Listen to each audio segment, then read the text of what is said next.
Inverter অবিহনে incubator machine 12 ঘণ্টা continue light নথকাকৈ কেনেকৈ আৰু কি কৰিলোঁ।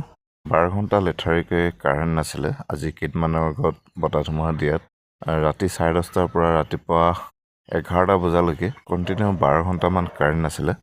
আৰু 12 নম্বৰ দিনতে সেই তেনেকুৱা ঘটনাটো ঘটিছিল কণী ইনকিউবেটৰ দিয়া। তেতিয়া ঘৰত ইনভাৰ্টাৰ নাছিল আৰু লাইটৰ কোনো ব্যৱস্থা, টেম্পাৰেচাৰ কণ্ট্ৰলৰ কোনো ব্যৱস্থা কৰিব পৰা নাছিলোঁ। তথাপিও মই কণীখিনি এই ইনকিউবেটৰ মেচিনৰ ভিতৰতে থৈ দিছিলোঁ। আৰু ইয়াত মই যি ইনকিউবেটৰত হোলকেইটা কৰা থাকে, ফুটাকেইটা, সেইকেইটা বন্ধ কৰি ৰাখি দিছিলোঁ যাতে ভিতৰৰ গৰম বতাহখিনি বাহিৰলৈ ওলাই যাব নোৱাৰে আৰু টেম্পাৰেচাৰটো কণ্ট্ৰল হৈ থাকে। সেনেকৈ ৰাখি দিছিলোঁ। কাৰেণ্ট আহিব বুলি অপেক্ষা কৰোঁতে কাৰেণ্ট সম্পূৰ্ণ 12 ঘণ্টা কণ্টিনিউ নাহিলেই। তথাপিও কণীকেইটা সেনেকৈ থৈ দিছিলোঁ আৰু তেতিয়া টেম্পাৰেচাৰটো ভিতৰত 18 ডিগ্ৰীলৈকে কমি গৈছিল। টেম্পাৰেচাৰ 18 ডিগ্ৰী দেখাইছিলে ভিতৰত হিউমিডিটি মিটাৰত।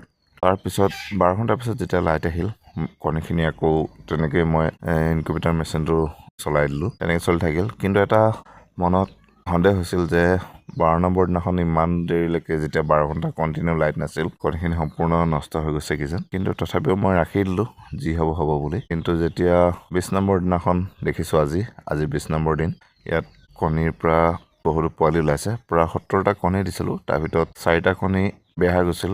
মই 11 দিনৰ দিনাখন চেক কৰিছিলোঁ, সেইকেইটা মই চাইড কৰি দিছিলোঁ। তাৰপিছত 66টা কণী মই ইয়াত থৈ দিছিলোঁ আৰু আজি 20 নম্বৰ দিনাখন বেছিভাগ কণী পোৱালি ওলালে আৰু এতিয়া বাকী যিখিনি কণী আছে, প্ৰায় এতিয়া 20টামান কণী আছে। সেইখিনি কণী এতিয়া এটা দুটা ক'ৰবাত খুদ দিছে। ইয়াৰ পৰা এতিয়া কিমানখিনি পোৱালি ওলায় আৰু কিমান কণী নষ্ট হয় সেইটোৱে চাব লাগিব। কিন্তু এটা কথা মন কৰিলোঁ যে ইনকিউবেটৰত মানে থাৰ্মকল বক্সত বনোৱা ইনকিউবেটৰত যদি 10-12 দিনত কাৰেণ্ট যায়, লেঠাৰিকৈ 12 ঘণ্টা কাৰেণ্ট গ'লেও কণীখিনি নষ্ট হৈ নাযায়। খালি বক্সটো ধুনীয়াকৈ বন্ধ কৰি থ'ব লাগে যাতে টেম্পাৰেচাৰটো বনি থাকে।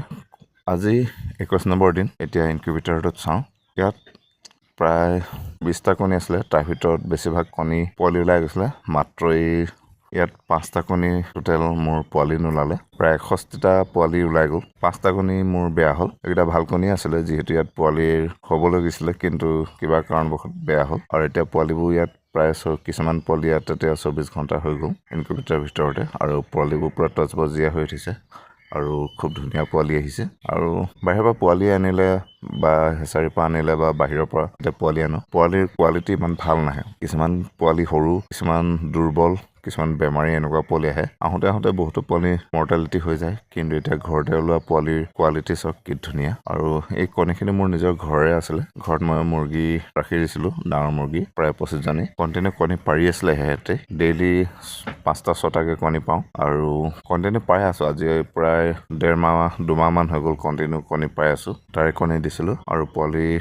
কোৱালিটি চাওক খুব ধুনীয়া। আৰু কোনোবাই যদি ঘৰতে মাছৰ কাৰ্টুন, যোনটো থাৰ্মকল বক্সত ইনকিউবেটৰ বনাই, হোমমেড বনাই, এনেকৈ পোৱালি উলিয়াব পাৰে। আৰু ইনভাৰ্টাৰ কোনো প্ৰয়োজন নাই। বতৰ যদি ভালেই থাকে, ইনভাৰ্টাৰৰ কোনো প্ৰয়োজন নাই। আৰু যদি বাই চান্স কেতিয়াবা কাৰেণ্ট যায়ও, যদি 12 ঘণ্টালৈকে যদি কাৰেণ্ট কণ্টিনিউ নাথাকে, বক্সটো ধুনীয়াকৈ আবদ্ধ কৰি ৰাখিব লাগে, কোনো খুলি দিব নালাগে, তথাপিও পোৱালি ওলায়। মোৰ 12 নম্বৰ দিনাখন এনেকুৱা ঘটনা ঘটিছিল। হয়তো ইয়াতকৈ কম বেছি আগে পিছে যদি হোৱাহেঁতেন হয়তো ৰিজাল্ট বেলেগ আহিলেহেঁতেন। কিন্তু 12 নম্বৰ দিনাখন 12 ঘণ্টা কণ্টিনিউ কাৰেণ্ট নথকাৰ পিছতো আৰু টেম্পাৰেচাৰ 18 ডিগ্ৰী হৈ গৈছিলে ভিতৰত, তথাপিও পোৱালি ধুনীয়াকৈ ওলালে। এইটোৰ পৰা এটা মোৰ ভাল এক্সপিৰিয়েঞ্চ হ'ল যে কণীখিনি বেয়া হৈ নাযায় ইমান সময়লৈকে যদি কাৰেণ্ট নাথাকে।